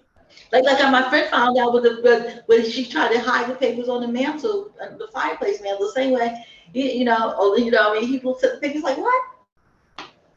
See, So, right there is where what I'm realizing the older I get is that when we do things cowardly, we're definitely not sure why we're doing it. exactly, it's Does true. that make sense? When we do No, I agree anything, 100% when with we you. do anything cowardly, when we do anything secretly, um, you know, that is a part of our own insecurity. Of When we course. decide, when we make a decision to take up with someone else's spouse, that's a coward decision. Hmm. It's a coward decision. It's a very coward decision because you know it's not right. So this is why you do it, and then you do it, and then you try to justify it. You try to make excuses for it, and you try to say, "Oh, okay," but it's coward. It's cowardly, and we know it's wrong, and we know it would be. We know that there would be shame attached to it, and we know that other people would not approve of what we're doing. Exactly. Right? That doesn't mean. So hear what I'm saying. I'm not passing judgment because I've been in situations I had no business being in. But for me, I realize when you do those types of actions, whatever it may be, it's cowardly, and that's why you do it the way you do it. And this is why when you get ready to make a decision about a real relationship, a true relationship, sometimes you do it cowardly. So instead of going and saying, well, let me go talk to you, let me look you in the eyes, let me share with you what I'm really experiencing here, and that's good and bad. We'd rather not do it that way, because then it's funny enough that those are the times that we will take the advice of other people before we take the advice of the people that we sleep with or we're married to. Exactly. Does that make sense? Makes a lot That's of really sense. kind of strange because we can't talk. We say, I can't talk to him. He says, I can't talk to her. She doesn't listen. He doesn't listen. Nobody's listening. But now we go and we talk to somebody else who then says, well, here's a solution for you. And you could get this and you could get that. And you could, as if this is a bargaining chip. Exactly.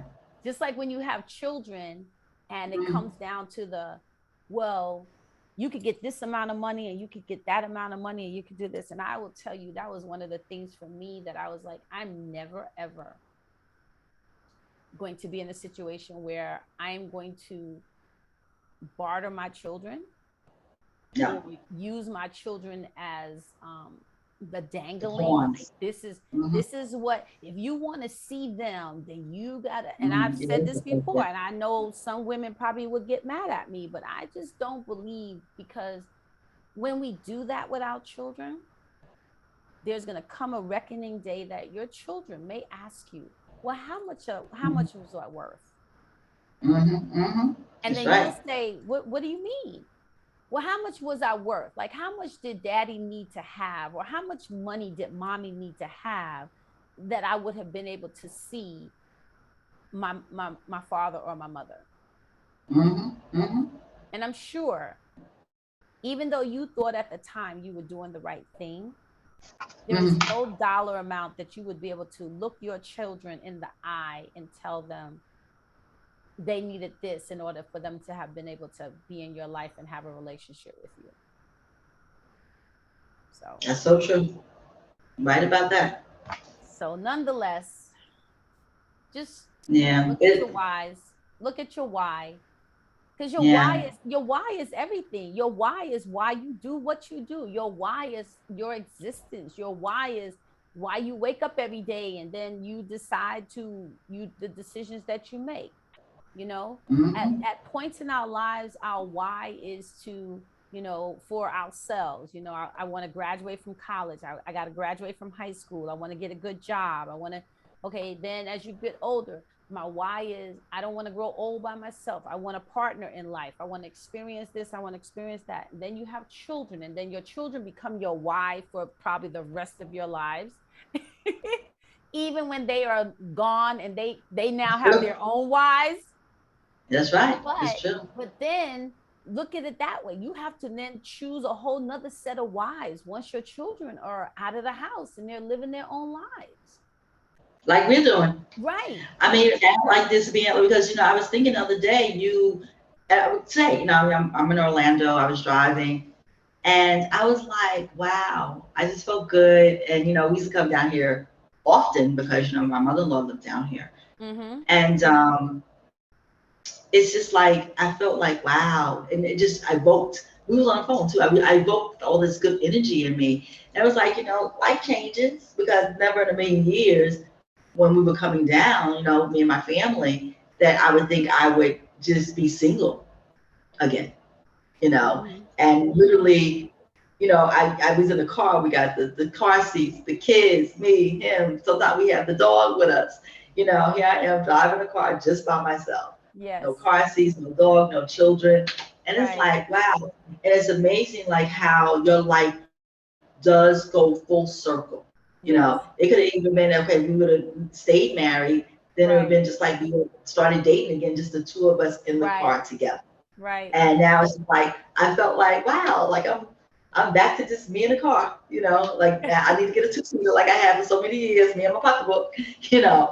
And so but it was like it wasn't a bad feeling. It was like, hey, this is what life looks like.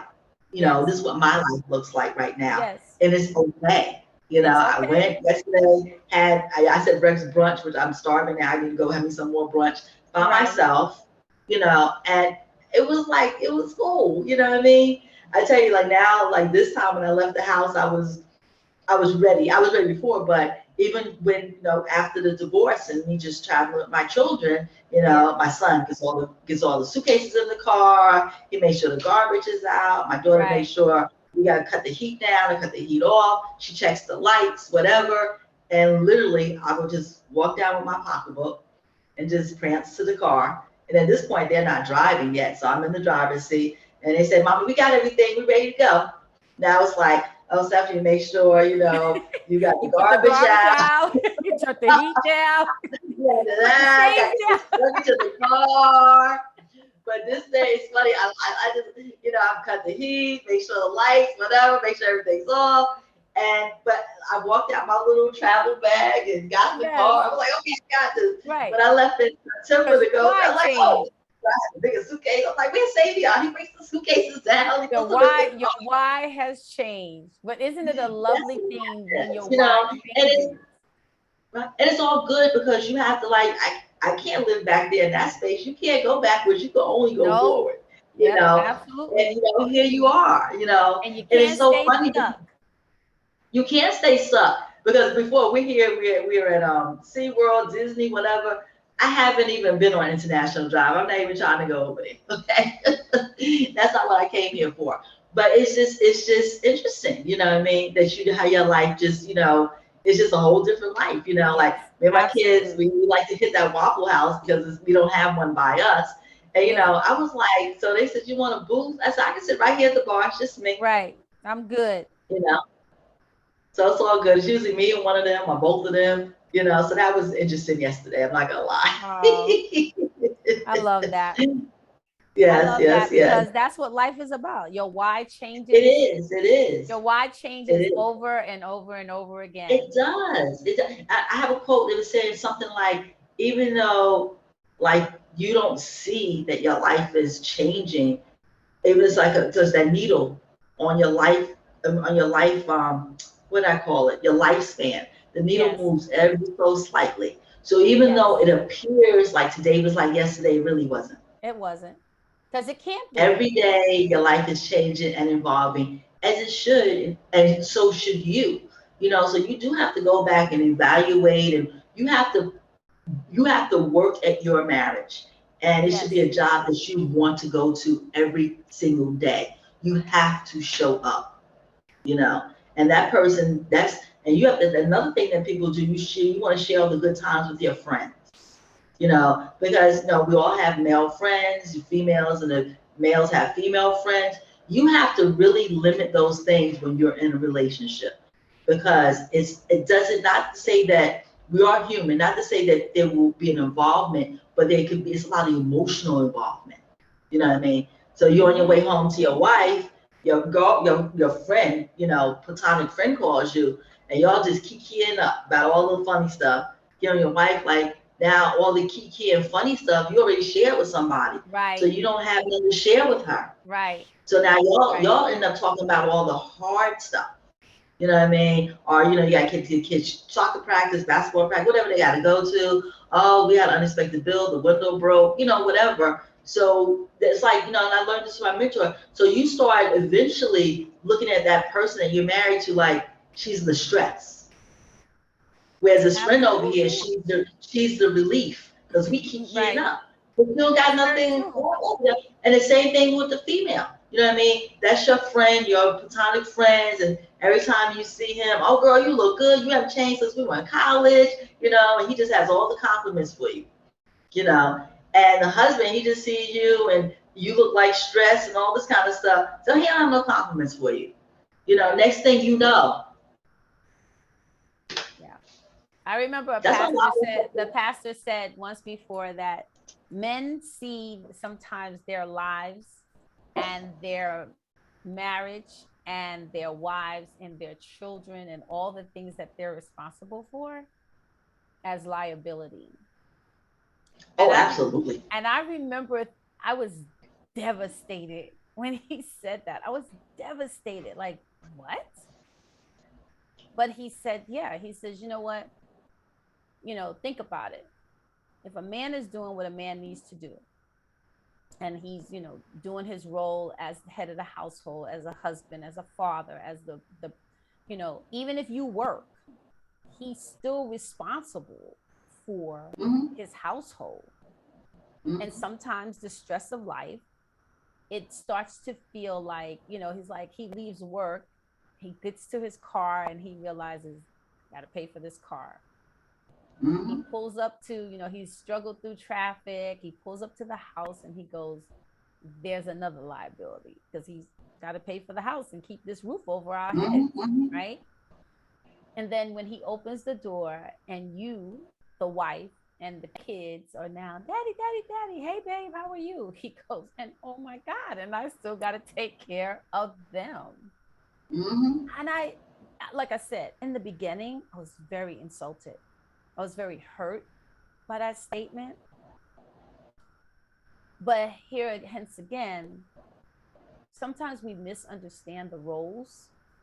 And when we Mm-hmm. don't understand the roles of what happens in relationship or the stress that the other person is going through, whether it's real or imaginary or inflicted upon self inflicted, just Mm-hmm. remember they're still going through it, just as you're Mm-hmm. going through whatever it is you're going through.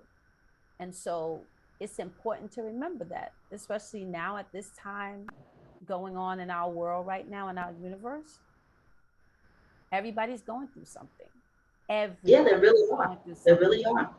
And we have to grant ourselves grace.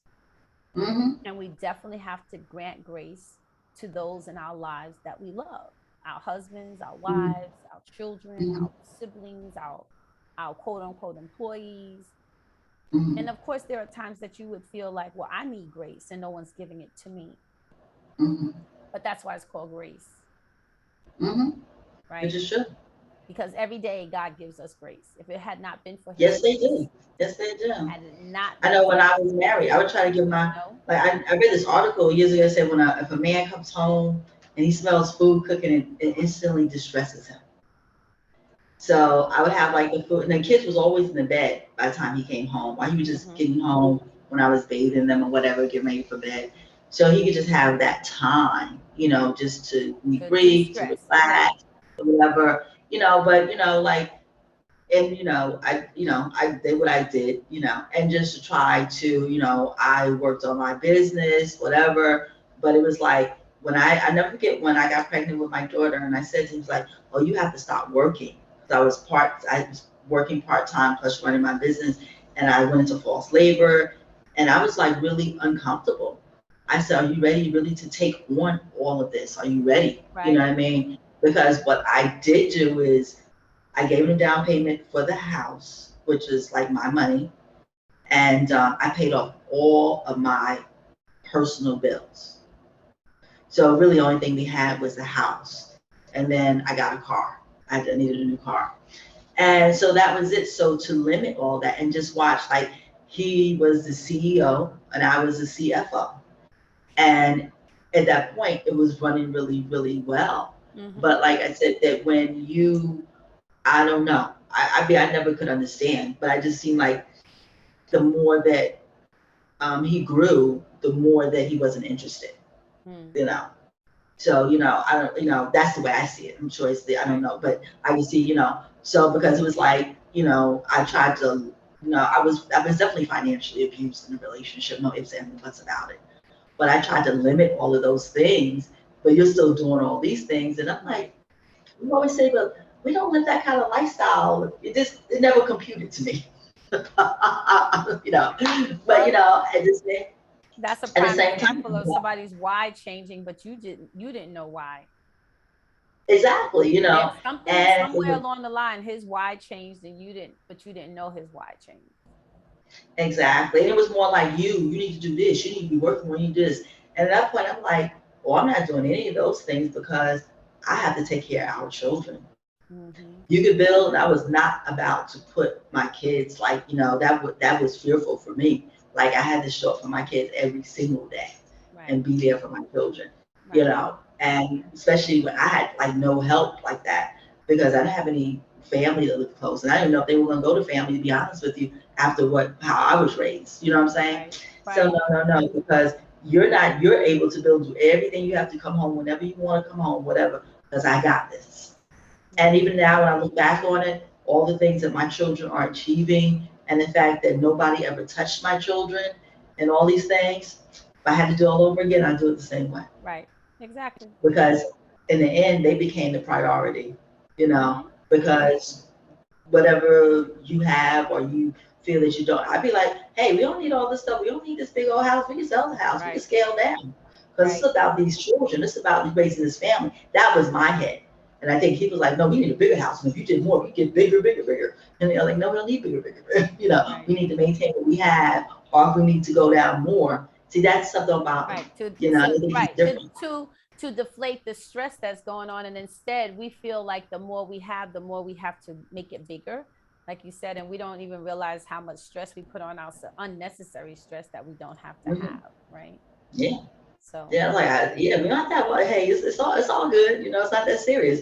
And I really did. I remember that Luther Vandross song. Like I can't remember the name, but it's like I did really feel like that. I'd rather live in a tent with you than have all these things as long as we're together. Because I could make a tent look beautiful now. You know, it wasn't. You know, that wasn't a. And I think what it came down to when maybe I don't know if you ever realized that when it came down to it, he realized that how you were reading me wrong. right. Because I think that I could definitely have it all. Make it have it all at the same time, but I Right. was gonna make the way. You know what I'm Right. saying? But we So don't it's but like we don't understand that until we've, fallen enough times and skinned up our knees and our foreheads and lost some teeth. And then we realize, yeah, maybe you can have it all. You can have it all, but maybe you can't have it all at the same time, you know. exactly. But if you But live in long this enough, way, you figure it out. exactly. Yeah. And there are ways that you can have what you want. I'll be like, if you let me handle this situation, I have us right, you know. But you know, hey, so you know, but people, I knew that. You know, I just couldn't pinpoint it. But it's out of the envy and the jealousy of everything that you were achieving, and then you come to see what you have. Oh, and you know, what she do? Oh, really? Oh, because I would do this and I would do this. I'm sure some of that being told, we could have all of this. Can you imagine if you didn't have to do that, what you could have, you know? So you get to keep most of your stuff, you know? And Yes. that's all well and good. But life goes on, and here we are living it Yes, we are, and living it well. and doing it well and being happy about it. Yes. You know, once you get past it, you make a decision and you go for it. That's all you can do, you know. Because the one thing I won't do, you know, like I had like one of my sister-in-law's husband left her and went to live with somebody else. She called him, harassed those people, and eventually, you know, he came back. You know, I wouldn't have wanted you back. Mm-mm. No, not begging you to be back, not begging you to come back. You gotta go. I'm not begging you to stay.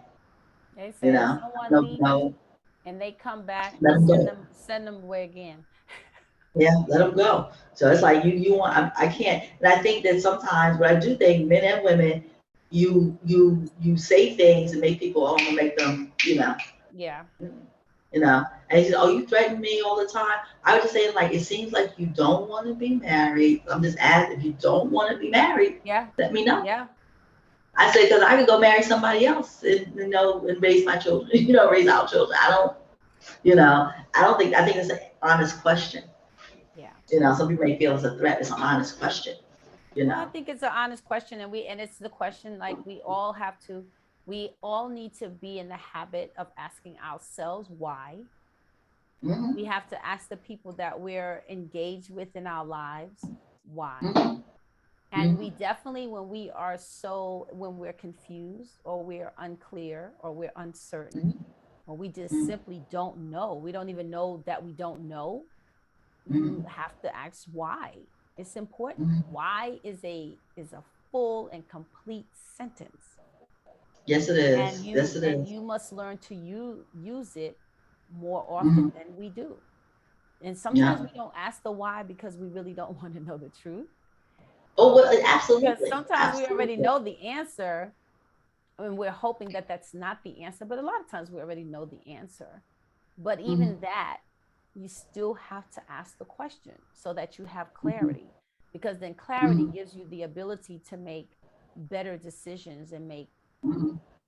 decisions that are good for you and about you. Mm-hmm. Because there are times Mm-hmm. in your life that it has to be for you and about you. It's Mm-hmm. not always going to be that way, but there are times that the decision has to be for you and about you. And so, Because clear talk makes for clear understanding. yes, it does. And honest communication, but people want to like not have the honest communication or, whatever, because, it's more than, people want you for, need you for other things other than Right. that, but you have to be like honest. You can't tie other people's lives up for your own selfishness, which Correct. people do, men and women will tie you up until they get whatever they want in order or whatever it is, or the kids are a certain age. You see when kids go to college or high school, or go to college after they graduate from high school, then the parents get divorced and all this kind of stuff. Right. And it's, it's like some kids are like very devastated by that too. But some didn't notice and some noticed and I'm like, y'all should do it sooner. You know what I'm Right. saying? So it goes a lot They're of like, I was different wondering what ways. took you so long. Yeah. Exactly, exactly. Because the key is like you want to be happy. If you're not happy with this person, you could be happy with somebody. I don't. You're not be with anybody. Because the truth is you cannot make somebody love you if they don't. Mm-mm. That's one thing. And I find that we're around here trying to make people love us. And the secret to people loving you is you loving yourself. Oh, He's like, how that's do you it. find somebody? Once you Start fall in there love with first. yourself, Start there first. because you teach people how to treat and Reach love you. you by how Exactly. you love and Right. treat yourself. Right. If you're dogging yourself, if you ignoring everything in your life to be with this person, they already showed you. You showed them. Oh, Right. she'll ignore her kids, ignore everything else just to be with me. So you're already teaching them how to treat you or her. Right. That's correct. Fall in love with yourself, and you'll get the love that you desire. Very true. Very Hmm. true. Those are my final Well, words for today. I was gonna say, I think that's a good place for us to say so long. This today has been really awesome. I know for It me, really has. I said, I need to talk out loud so I can hear myself think. So I know that's right. when I know I'm that's right. talking, I'm coaching myself too, you know, Uh-huh. because I have the opportunity to go back and say to myself, why? I mean, this is how this whole Just conversation started absolutely. because I I was asking why, and then I said, well, you're asking Mhm. someone else why. You have to ask your own Mhm. self why, right? Absolutely. And so take some time out, take a moment, start asking yourself why. Jot Hmm. down why. Just put it Yeah, on a piece that's of right. paper and start having Hmm. a conversation about Yeah. why, right? And then Hmm. when if you need to have that conversation with your significant other, find a time to say why, Hmm. and That's so right. life is full of questions, but it's also full of Yes. answers, and we always have to make sure we seek answers are there are But you don't tools have to have out the there. answers to everything, but you want to know No. the answers to certain things. Certain Right. things are just God just gives it Right. to you. You don't question Right. God. Exactly. Yeah. Right. And, Right. but you know the difference. You know when it's God given and when it's not. Right. Because we always You know, remember God is infinite and we are finite. So you're never going to, exactly. your why to God could be He may answer, He may not. Exactly. You got to live with it. But with people, you do have the opportunity to ask why. And they And they may answer also, right, and they may answer and they may not. But also because understand, sometimes people don't even in know. the not answering is an Says a answer. lot. Exactly. Let's be clear It here. says a lot. It speaks Even in the volume. not answering is an answer. It's true. So, It's true. It's true. so we Yeah. want to thank you all so much. Again, we hope that you all enjoyed today. We hope that we shared some information and made you, have some thoughts. Hope that you have some why questions for yourself and why questions for others in your life. And we do really hope that you get answers. Now, don't go shooting out all day long for the rest of the week, the rest of the month. Like everybody, why you do this? Why you do this? Why? Start with yourself. Start Uh-huh. there. Start there and be kind to yourself when you're Mhm. asking the why questions because they will be hard. And sometimes Exactly. the answers are not what we're prepared to deal with. So you'll need to start For with your sure. own question and answers and then move on, right? So we thank you all for joining us today. Um, you know, as we tell you all the time, we are both life coaches and would love the opportunity to speak with you, share with you, and share this podcast, share this episode. Again, today was our 30th episode. Yay. So what's out to her? Bravo. Yeah. Bravo, Steph. Bravo. Bravo. And so we hope that you share and you can continue to join us and continue to share with others to join us as well. I can be reached at I do love coaching at gmail.com. Of course, you can reach me on Spotify, The Autopsy of Her, Healing, Evolving Resiliency. And then you can also find us on YouTube as well. And Steph? You can find me on mymentor.life/Stephanie Deani Green. And you can find us like on Spotify, like Iris said. Yep. You can also find me Stephanie Deani Green on Instagram also. Right. Oh, yes. I'm on the gram too at I do love coaching. Yep. So we again hope that you all have a wonderful rest of the week. Enjoy it. Enjoy your time. Talk to yourself. Love on yourself a little bit. And have a good one. Thank you all so much. We love you. Bye. Love it. Have a great weekend. And love you, honey bunny. Love you, honey bunny. Have a great weekend. You too.